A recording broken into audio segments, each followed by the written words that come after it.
Well, hello there, good people. It's your boy Johny-J, and welcome to another film. Today we're heading out on a macro mission. We're heading to a local bit of bush area, and as you know, I just love landscape and nature photography, and part of nature photography is photographing the small little details, which I absolutely love. On a day like today, a little bit overcast, it's going to be amazing. We're going to cover things like focus stacking, using artificial light, and many more macro tips. So stick around to the end, and I'll even show you how I do some post-processing. All right, but first, you know what has to happen first. Decaf me, baby. Decaf me.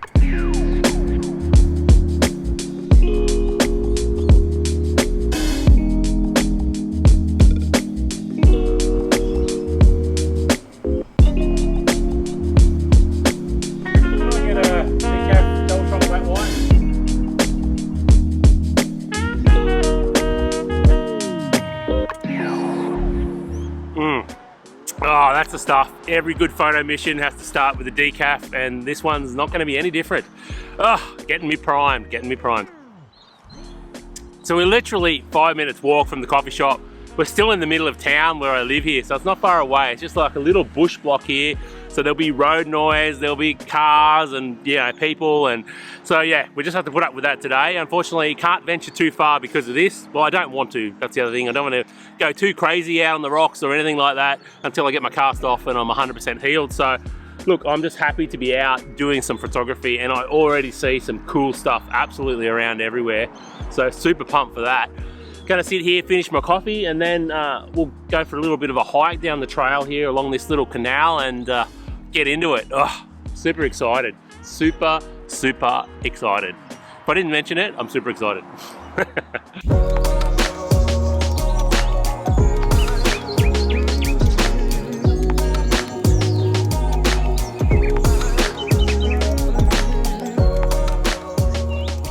I think that's going to be my first subject, that little spider there.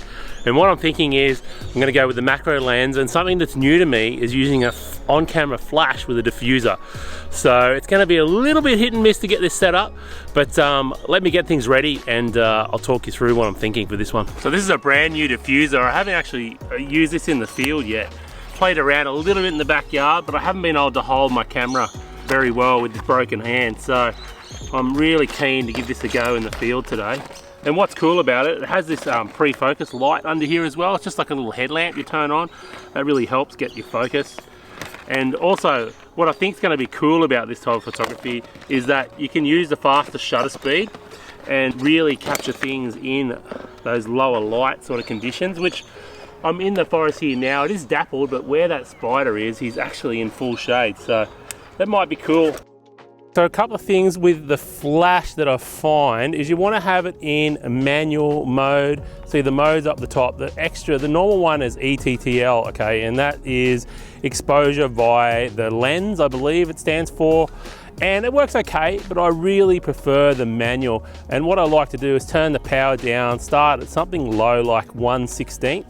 I think it's pretty good because we're in the shade today, so we're not going to need a whole lot of power. And it's a little bit opposite to what you think. Like if you're in bright sun, then you actually need more power to overcome that sun. So anyway, and the other thing that's important here as well is if you have a look at the top, you can see I'm at 20 millimeters. And what that is, it's just the zoom inside of the head here. It zooms in and out, okay? And you want it at its widest. So that means that when the light hits here, it's already as wide as possible and it's hitting the diffuser and spreading out. That's the key. As I mentioned, this is a new genre of photography for me. And we do have a little fence here. I'm gonna try not to move it too much. Oh, I've knocked the water off. But our spider's still there, so that's something. Let's try that. I think maybe I want to go up f-stop a little bit more. And what I want a bit more ambient around it as well. I'm finding it being a little bit dark. So one thing you can do is that I'm started at 1/200th, which is a good speed for this flash, but I dropped it down to 1/100th. And what that does, it actually allows more ambient light to come in around your subject as well. So what I'm finding is going into manual focus seems to be helping a lot more with this, getting the focus, the autofocus with this flash. It's just so hard because it's such a small subject. Oh, okay. So the other thing I just did as well is I just turn the focus peaking on. That's really helping. So that's showing basically on the back of the screen. Yeah, not bad. The other thing, I think I'm going to turn the flash power down to 1/32. So turn it down even more. Let's try again on this little fella. Let's have a look here. Nice. All right, got him in focus that time. So I really struggled to get focus then, and what ended up working was going into manual focus, having focus peaking on, and then just focusing as best I can manually, and then just slightly moving in and out until I see the focus points on the subject, and then hitting the flash.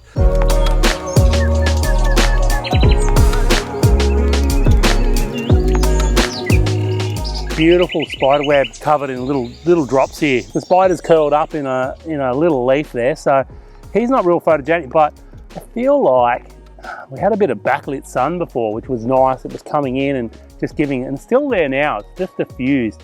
So I feel like a shallow depth of field shot, sitting flat with the web, a bit of an abstract might be the go for this. So I'm gonna have to play around with settings here. Again, I'm gonna go back into manual focus, and I'm gonna go right in on these droplets. Cool, all right. I think that actually worked. Let's have a look here, just zoom in, make sure it's sharp. Yeah, that's cool, love that. Rightio, so let's just play around, get a couple more. So yeah, manual focus, guys, seems to be the way to go, and sort of focus the best you can with focus peaking on.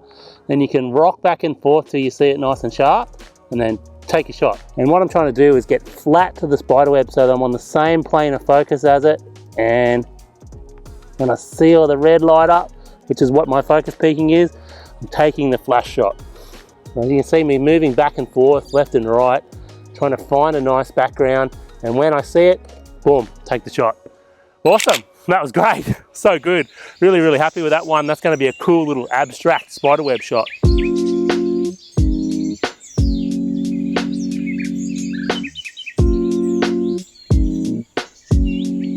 Directly behind where I was, walked over and found this beautiful new growth off this lovely little fern here.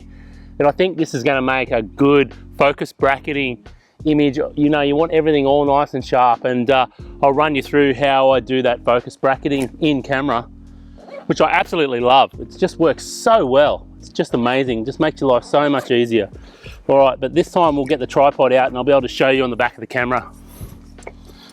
All right, stick with me and I'll get set up.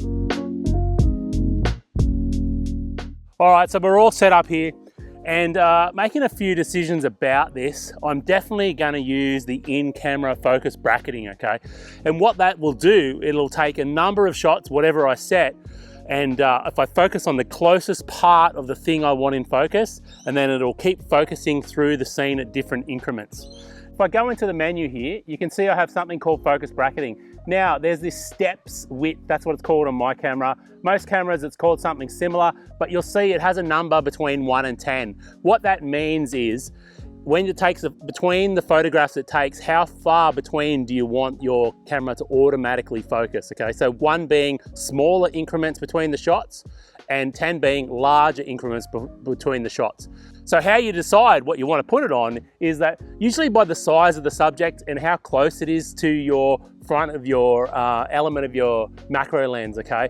Because things that are closer to your macro lens and smaller, it's gonna have a shallower depth of field than something that's a bit further away and slightly bigger, okay?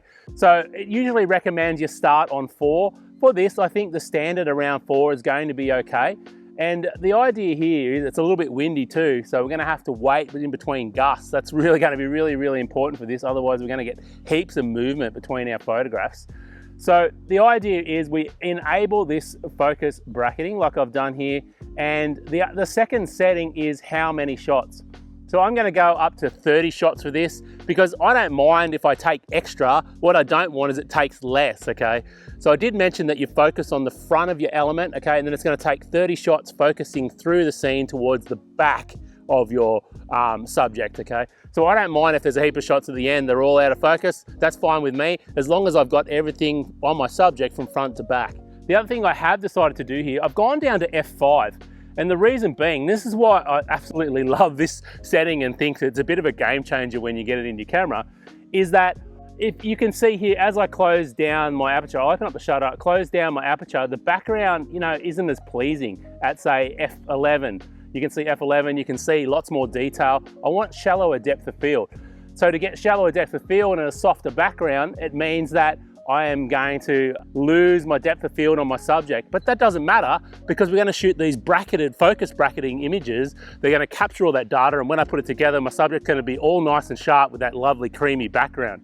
So basically all we do, make sure the shutter speed's fast-ish, focus point, you know, you can go down. I could even go down here to a single focus point, my large focus point, and I can put that right on my subject there. Make sure it's in sharp right in the front there, and then basically waiting between gusts, and then at 1/200th, you want the shutter speed as fast as you can. You want to get through these images as quick as possible, particularly if you've got a little bit of wind like I have today. All right, so we've got a quick moment here. I'm going to quickly take my photographs, and the camera is focus bracketing those shots, slowly focusing through the scene there. I don't mind a little bit of movement on my subject, that's fine. A tiny little bit's fine. The software will be okay to do that, and you can see it's taken those 30 images just like that. So what you have in the end is you've got 30 photographs focused from the very front thing you want in focus all the way through the scene to the back. So you can run through and check those. Let's go back to my first one. So if I was to zoom in on that, and you probably want to zoom in on the first one, just make sure the very front of whatever you want in focus was nice and sharp. And on mine it was, you can see that's the very front there. And as I go through to the end, let's see. So that's the last one there. You can see now the very front is out of focus, but as I move down, the stalk and that at the back becomes a lot sharper. See, the stalk is becoming in focus there. So I think that's pretty good. All in all, there's probably, if I look at the last one, if I was worried about it, you can see there's a bit of area here that's not in focus, okay?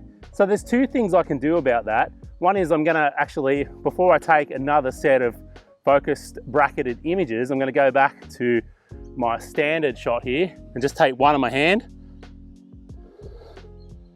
Take one on my finger, beautiful. So that when I put it in Lightroom, I know where the end of that focus bracketing set is, otherwise it gets really confusing with the same subject, believe me. So take a picture of something, the ground, or just put your hand in front or something in front, your hat in front, and take a photograph. It'll really help you in the end. So I think with this one, what I'm actually gonna do now is I'm gonna go back into the menu here, the shooting menu, go back down to my focus bracketing, and I'm gonna leave it on 4, but I'm gonna up how many images. I'm actually gonna take 60 this time.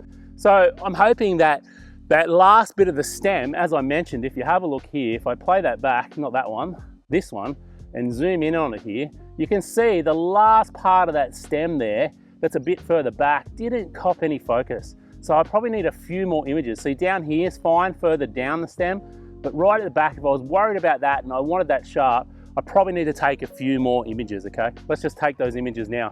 We've got a lovely bit of backlight coming in now into the top left right-hand corner of the scene.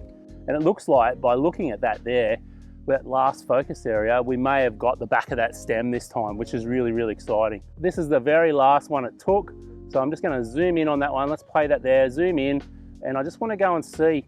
So the whole subject is now out of focus. So that's a good thing. So that means that definitely that part of the stem that I was worried about last time, a few shots back, is gonna definitely be in focus. So I'm really, really happy with the number of shots we took there. It's definitely got sharpness from that very front. I think with the 60 images, it's definitely covered. And when we put that together in post, it's gonna look amazing.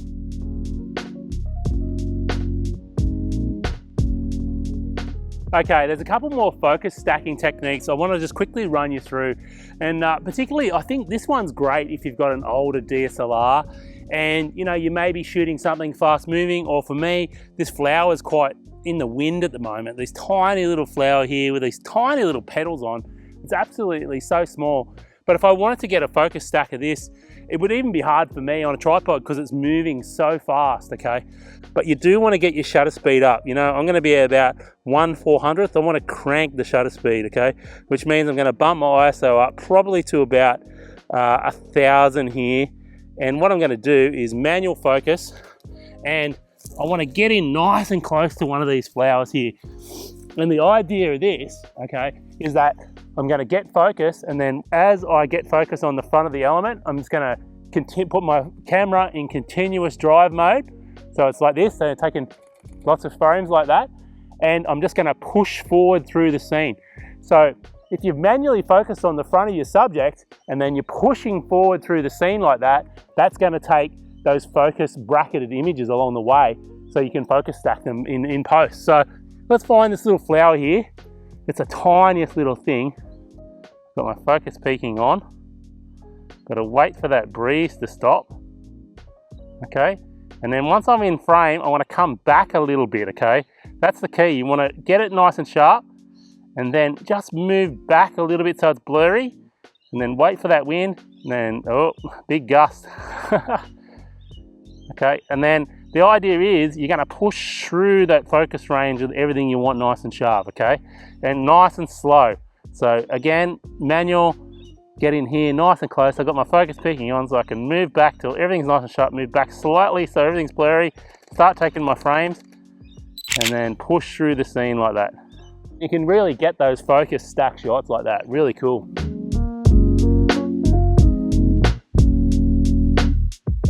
Okay, we're all set up here for our last one. And for this one, I'm gonna show you another technique. This technique is great for if you don't have the built-in focus bracketing in your camera, so you have an older DSLR, but I'm also going to use a bit of artificial light. You can see here from this little panel from Aperture. I mean, you can use a phone, you can use whatever you want. It's just how I happen to have a couple of these at home, so I'm going to use one of these. And what I want to do is I just want to get it and bounce a bit of light up underneath my subject here. All right, so there's our subject, is that tiny little flower you can see there. Looks awesome, but if I get a bit of light up under there, look at the difference. So that's before, after, before, after. You can see how much better it really stands out. And what's cool about this light is you can actually dial in a daylight Kelvin value. So I've got it on about 54, 5500. So it gives it that nice natural light. So here's the setup. You want to put it in manual focus, okay? That's really, really important for this, manual focus. And you want to focus on the closest thing that you want sharp in your frame, okay? You want 2-second timer on. All right, so I'm gonna manually focus in, zoom in on the back of the LCD here, and I'm gonna manually focus on the start, the front part of this little orchid that I want sharp. By the way, I should have mentioned, this center column tripods, I usually don't like them, but for things like this, when you want to get really close to the ground, they're awesome. I couldn't get my camera low enough with my other tripod that the video camera's on. So this is my little travel tripod, and it's great for things like this, okay? Great for little situations like this. What you want to do is that 2-second timer on, you take a shot, boom, and then you get your focus ring and you focus a little bit further into the scene. Just a tiny bit, okay? Then you take your shot, and then you focus a little bit further into the scene. Then you take your shot. Then you focus a little bit further into the scene. And you just keep doing that. It's a really cool technique. And like I said, it's really awesome for people who have older DSLR cameras. This technique, you can still get an amazing focus bracket with front to back sharpness of your subject. You can do it manually like this if you don't happen to have focus bracketing built into your camera. That's it for the field part of this video. Let's jump into Lightroom and I'll show you how these images come up when I focus stack them and put them together. Alrighty, here we are back in Lightroom, and here's our 5 photographs. Some success, some issues, and I'll talk you through those now and how I probably could have avoided them, what I maybe did wrong. So here's the first spider photograph. I think this is really good. The spider's nice and sharp. Really happy how this turned out. This was the flash shot. One thing I really love about using the flash is you can see how dark the background is and how light the subject is. Beautiful separation between those things. He's nice and sharp. Using that manual focus technique, rocking back and forth with focus peaking on, really helped to nail the focus on this one. Really, really happy. Here's our 60 image final. I did have a spray bottle that I didn't show in the video, and I sprayed some water on it, and I think that really brought that up nicely. Absolutely love this. The fact that I was able to shoot this at 5.6 and get that that beautiful creamy background, but then get my subject all tack sharp. That in-camera focus bracketing is just amazing. So really, really love that. Here's our final crop for our spider web with our drops on it. Again, with the flash, darkening down that background, lightening up the foreground, using manual focus, rocking back and forth until everything's nice and sharp. Really, really lovely. Here's our next subject. Not 100% happy with this one. You can see we've got a bit of blurring around the flower. I did fix that a little bit in post with Photoshop, but didn't work enough. So I think with this one, I need to practice more with this technique. I think the bud's in sharp and everything else, the sharpness is fine. I just feel like the flower is not as crisp as it could be. So really got to practice with that technique a little bit more. And I think one reason I struggled with it was the wind was blowing a little bit too much. So you really got to have a nice stable subject. And I think maybe if I had held the subject, if I didn't have this cast on, and then also did that same action like that may have made things a little bit easier as well for me. But yeah, not successful, that one. I wouldn't say 100%. And this one too, the issue with this one, you can see where I focused on this back pedal. And of course I was in a bit of a rush to finish my film. I had to get going. It was the last shot, the last technique. And when you rush things like this, you're going to get it wrong. And I definitely got this wrong. You can see the stalk and that leaf there are nice and sharp, but these front petals that are out closest to the lens aren't sharp. So the reason they aren't sharp is because I focused on the wrong area when I started my focus stacking. So anyway, you get that on the big jobs. You live and learn. Got a couple of keepers there, a couple of things that could have been done a little bit better. But that happens. And it's not the end of the world. You can always go back and reshoot it, or, you know, it's just lessons learned from being in the field doing these things. So a couple of things there, not 100%, but they're okay. Okay, I mean, any other day, if you weren't trying to get this thing fully sharp, I think having the stamen and that back pedal is not a bad option, having those parts of the flower sharp, but I was trying to get everything front to back sharp, but anyway, it's all good. So moving on, how I put these together, and I'll just quickly run through these. So here's our images here. So what you need to do is go on the develop module, select the first image in your stack, do your editing here, okay? And then hold down shift and select the last image in your stack, and then hit sync, and then sync everything here, synchronize, okay?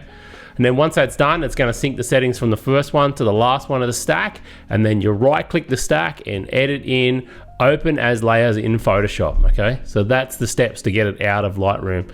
And in Photoshop, we've got all our layers here. So we select the top one, select the bottom one there, and then we go up here to edit, and we go auto align layers. And I just use the auto feature. I usually turn the vignetting and distortion off, hit OK, and it's going to align all those layers ready for our focus blending, okay? And then from there, we go back up to edit, we go up to auto blend layers, okay, and stack images. I usually leave the seamless tones and colors on. I don't do the content aware, okay? And what you'll notice with focus breathing, there's a thing called focus breathing. So as your camera focuses on different places throughout the scene, you'll notice the subject will slightly crop in or crop out. So what you want to do to avoid having to crop any of your subjects on is make sure you leave enough room around your subject when you're doing focus stacking. You need that extra space for it to breathe, because knowing that you're going to have to do some sort of cropping in post, okay? Really, really important. So focus breathing. The other thing I wanted to mention, and I just wanted to give a shout out to, and not that, the other thing I wanted to mention, just give a shout out to Helicon software. Where is it? I've got it here open somewhere. Here we go.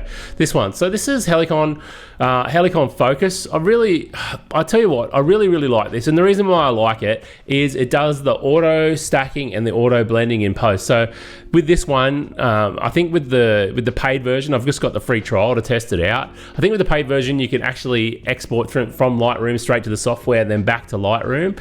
But my workflow at the moment is export TIFFs out of Lightroom, import them into here, and if you have a look at this, if I go into here and I import some photographs here, let's just grab, those next ones are in there. So if I go back to rendering here, I've already got them in here. I'll just change this a little bit, and it's really cool. Once you bring the images in, you just hit the render button, and that's it. It auto aligns and auto stacks your layers as well. It's actually really, really simple. I actually find this an easier workflow than going into Photoshop.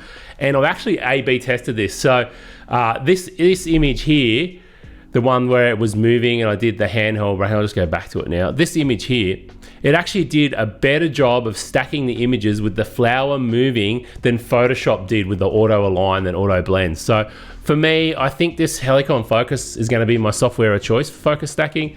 It's not 100% necessary, and I've just on one test on, you know, between those two images, one I did in Photoshop, one I did in Helicon, I thought Helicon did a better job with that. So look, you know, it's just another piece of software. It does what it says on the tin, and it's really easy to use, and you don't have to go into all the settings. You can really just use the auto settings, and it seems to do a really exceptional job. Well, that's it for this one, good people. That was a long one. If you've stuck around this far to the end, I'd really appreciate your support. It took a lot to put this video together. It was a big, long video, so I hope you appreciate all the content. I certainly had fun making it for you. If you're enjoying these videos, and it's so great to be back out in the field, so more field videos coming. That's a hot tip, with about a week and a half, 2 weeks to go on this cast, so yeah, definitely going to be getting in the field creating more videos for you.